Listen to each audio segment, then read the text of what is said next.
శారదనీరదిందుఘనసారపటీరమరాళ మల్లికాహార తుషార ఫైన రజతాచలకాశ ఫణీశ కుంద మందార సుధాపయోధిసిత తామర సామర వాహినీ శుభాకారత నొప్పు నిన్ను మది కానగనెన్నడు కల్గు భారతి అని అడిగారు.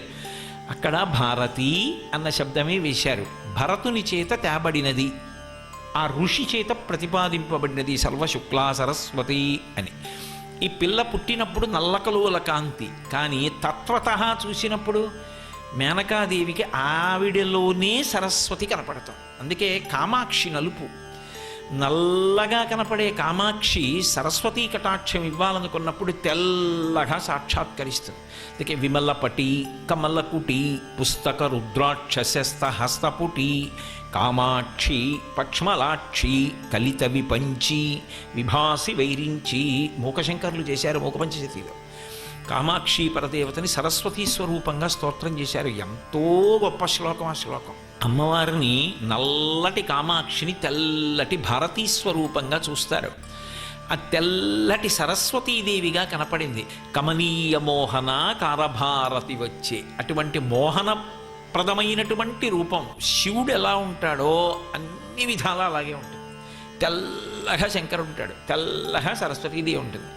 ఆయన దక్షిణామూర్తిగా వీణ పట్టుకుంటాడు, ఈవిడ వీణ పట్టుకుంటాడు.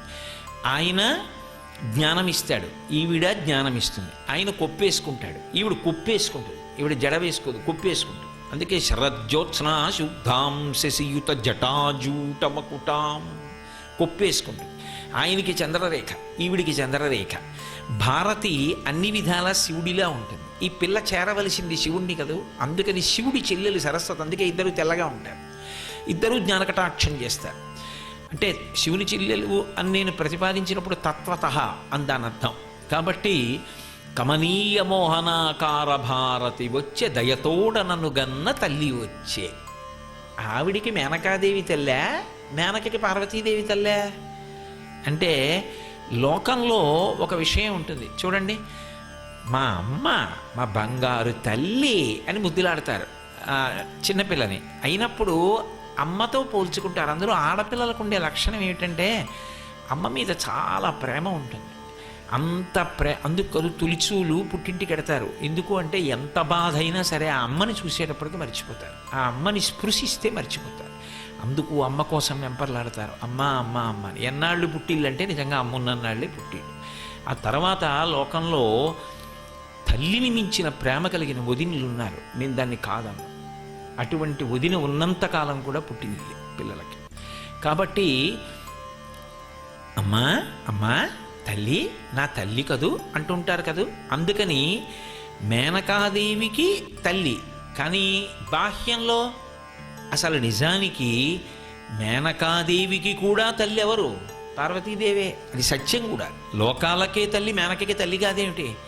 కాబట్టి కమనీయ మోహనాకార భారతి వచ్చే దయతోడనను గన్న తల్లి వచ్చే. ఆ తల్లి చాతుర్య గాంభీర్య జగతి కన్య వచ్చే లాలిత సంపద లక్ష్మి వచ్చే. చాతుర్య గాంభీర్య జగతి కన్య వచ్చే. లక్ష్మీదేవి దగ్గరికి వచ్చేటప్పటికీ ఓ చమత్కారం చేశారు. మహాచాతుర్యం కలిగినటువంటి కన్య అన్నారు. ఏమిటి మహాచాతుర్యం కలిగినటువంటి కన్య అంటే క్షీరసాగర మథనమైనప్పుడు ఆవిడ వైజయంతిమాల పట్టుకుని పైకి లేచింది. పైకి లేచి అందరి వంక చూసి ఆలోచన చేసింది. ఆలోచించి ఆర్తత్రాణపరాయణుడు, మహానుభావుడు, శాశ్వతుడు, నిత్యుడు, అచ్యుతుడు, వరదుడు, కాబట్టి మోహనాకారుడు, ఈయన మెడలో మాల వేస్తానని బాగా ఎంచుకుని చక్కగా వెళ్ళి ఆయన మెడలో దండేసింది, విష్ణుమూర్తి మెడలో. మరి చాతుర్యం లేదు ఆవిడికి? చాతుర్యం ఉంది, గాంభీర్యం ఉంది. అందుకని కన్యా అంటే అటువంటి ప్రజ్ఞ కలిగినది అని ఒక అర్థం. కాబట్టి చాతుర్య గాంభీర్య జగతి కన్య వచ్చే, లలిత సంపద లక్ష్మి వచ్చే. లాలిత సంపద ఎంతకాలం సుగుణములుంటాయో అంతకాలము లక్ష్మి ఉంటుంది.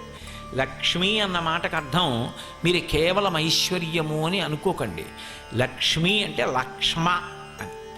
ఏ గుర్తు చేత ఒక విభూతి ప్రకటనమవుతుందో అది లక్ష్మి. అనుభవంలోకి రావాలి, వస్తే కానీ అది నిజానికి లక్ష్మి కాదు. నాకు బోరెడంత ఐశ్వర్యం ఉందనుకోండి, కానీ ఏమీ తినడానికి లేదు, అప్పుడు ఎందుకది? ఉందని చెప్పుకోవడానికి ఉందంతే. బోరడని పళ్ళు ఇంట్లో ఉంటాయి, ఒంట్లో మధుమేహం ఉంది, ఎందుకది? ఏం తింటావు? తినడానికి ఉండదు. అప్పుడు కాదు లక్ష్మి, నువ్వు అనుభవించినప్పుడే లక్ష్మి. నీకు తృప్తిని కలిగించాలి. అది నీకు తృప్తిగా మారగలిగితే, అంటే బాహ్యమునందు పదార్థము అనుభవించడానికి యోగ్యత రెండూ కూడి ధర్మబద్ధమైతే లక్ష్మి, లక్ష్మ. అది గుర్తుగా ఉంటుంది కీర్తిగా. కాబట్టి లాలిత సంపద లక్ష్మి వచ్చే. అటువంటి లలితమైనటువంటి సంపదలను ఇవ్వగలిగినటువంటి లక్ష్మి నాకు కుమార్తెగా వచ్చింది అంటే అభేదాన్ని పాటిస్తోంది. ఆమె కేవలము పార్వతి కాదు, ఆమెయే జగన్మాత. అందుకని గిర్దేవతేతి గరుడధ్వజ సుందరీతి శాకంభరీతి శశిశేఖరవల్లభేతి సృష్టి స్థితి ప్రళయకైలిష సంస్థితాయై తస్మై నమస్త్రిభువనైక గురోస్తరుణ్యై అని శంకర భగవత్పాదులు.